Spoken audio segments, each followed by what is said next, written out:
The San Antonio Spurs have made all of the right moves this offseason to build up this team around Victor Wembenyama, bringing in Chris Paul, Harrison Barnes, two veterans to go with this extremely young core they have here with Stephon Castle, Sochan, Vassell, and Wembenyama. Last year, they won 22 games, and their average age of their top 10 players was 22 years old. They bring in a 39-year-old Chris Paul, a 32-year-old Harrison Barnes, and all of a sudden, this lineup has a couple of veterans in it that now they can compete at a very high level and what Greg Popovich is looking for. Of course, Wembenyama will be the best player on this team next year, averaging 21.4 points, 10.6 rebounds, 3.9 assists, and 3.6 blocks a game.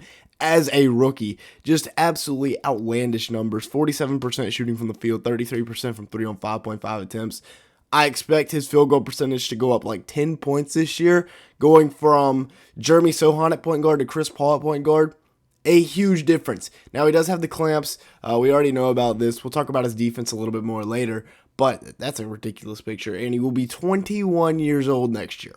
21. He will be dominating the league for the next 10 years. This man, Wemby, is special. I mean, leading the break right here, finds Vassell. Vassell misses it. Wemby says, all right, I'll go tap it in myself. Now, the Chris Paul effect should be absolutely huge for Wembenyama. Let's just look at what Chris Paul was able to do for Clint Capella.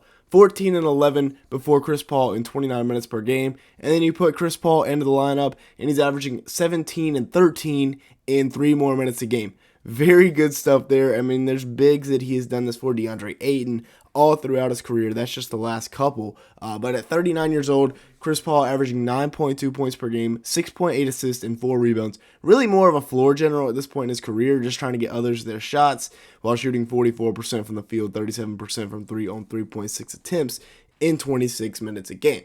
Now, he was really good with the Splash Brothers last year, 2 of the greatest shooters of all time. But watch as he reads this play right here. They get the down screen in the corner. He reads Sengun's eyes, looking for Klay Thompson on the other side of the court, and Klay comes off the pin down for a bucket. Right here, reading the pick and roll, finding Dario Saric for 3. He sees Jock Landale dropping. Weak side help does not rotate up, and that is easy pickings right there for Dario Saric. Catch and shoot, knock down 3. And then, I mean, he can still score. A little bit of an elbow there, but once he gets you on your hip, it is over. Knocking down the 3 ball there and then getting into his mid-range shot right here. Really easy bucket. Like I said, he's more so there to get others their shots and just run the offense, but he can still score if need be. And, you know, that play right there was just a benefit of playing with the greatest shooter of all time. But I think Chris Paul is going to bring a lot to this team. Now, Barnes was a big-time addition as well. I think, you know, they got him for pretty much nothing. I believe they brought in a second-round pick just to bring him in. I could be mistaken, though. But 12.2 points a game, 3 rebounds, 1.2 assists last year as a king for Harrison Barnes. And I think he brings a lot to the table for this Spurs team, a guy that can space the floor, 39% shooting from 3 on 4.7 attempts. Great off-the-ball scorer as well. You see the cut right there. Nice finish. But corner specialist, knocking down threes. He's got a really nice jump shot. He's been hovering around 39% for about the last 8 years of his career from 3. Still can do a little bit of ISO scoring. And Draymond Green there is no slouch on the defensive side of the ball, even in his old age. His ISO game is still there. Little post fade right here over Podziemski. I like that a lot. But, you know, what he ultimately brings to this team is a veteran and a great spacer as well as an average defender. But Harrison Barnes, and he can even mentor Devin Vassell, I believe, into what the Spurs want Vassell to become. He only shot 37% from 3 last year, which was 2 points down from his 39% mark the year before, which was a career high. They definitely want Vassell trending in the correct direction, not trending down, even though he did average 19.5 points, 4 rebounds, 3.8 assists, and 1.1 steals, in what was a very good year for him last year. His field goal percentage was up 3 to 47%, 37% from 3 like we touched on, 6.6 attempts per game for him. Now, watch him on the defensive side of the ball. Gets blown by Gordon Hayward, interesting, but is still able to recover, stays on that hip, and gets the rejection. That play was made by Malachi Branham, sliding to help, though, and then, you know, getting an easy assist there, handing it off to Wemby. He shot 55% from 2-point range last year, so he needs to get downhill a little bit more, but I think he can be very effective as a catch-and-shoot guy. Obviously, the Thunder were closing out hard there, but he can be very effective in that role as the 3-and-D guy that can slash downhill. With that being said, let's take a break here. Make sure to hit the like button, leave me a comment down below, and hit that subscribe button if you are enjoying today's video at any point.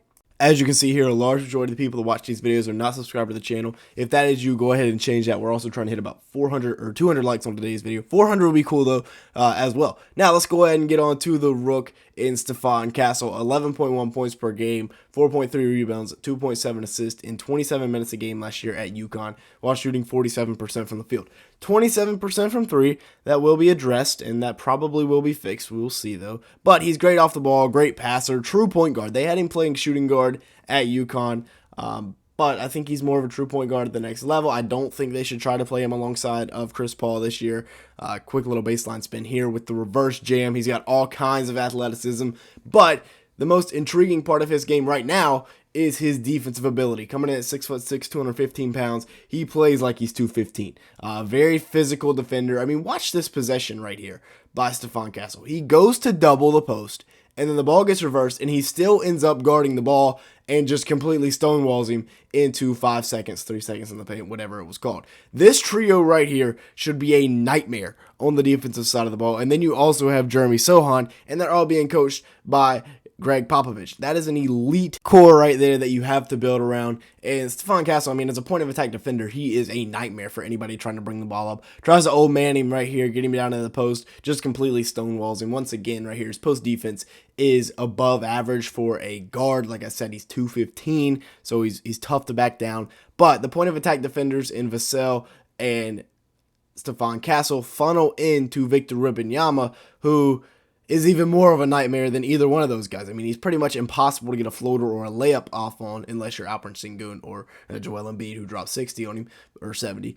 But he is an elite defender. One of the best defenders in the game already as a rookie. Should have been Depoy as a rookie. I mean, just watch this play right here. He stops a 4-on-2 fast break by himself. Brandon takes the other guy. So it's a 3-on-1, essentially becomes a 2-on-1, and he stops it by himself. Just absolutely swats it out of there. And then here he is, sticking with one of the quickest guards in the league in Anthony Edwards. He's got the twitchiest first step, I think, in the league. And he just stuck right with him. And then once again, no sir, Jakob Poeltl. He does a great job of blocking shots. I mean, he stands at 7'5" with an 8-foot wingspan. He's making 6'6" Halliburton look like 5'10" Isaiah Thomas. And Greg Popovich has all of this at his disposal. Now, they still have an exciting future beyond what you see on the roster right now. All of these picks, they could have 4 picks next year, including that Hawks pick. They just had the #1 overall pick. They're entering a little bit of a retool, and they could get that next year. 2026, they have the potential to have 4 picks depending on protections,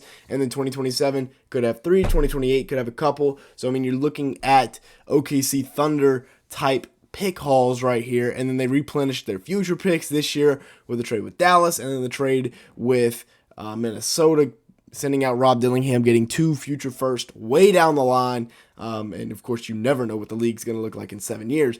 But can they make the playoffs next year? I don't know.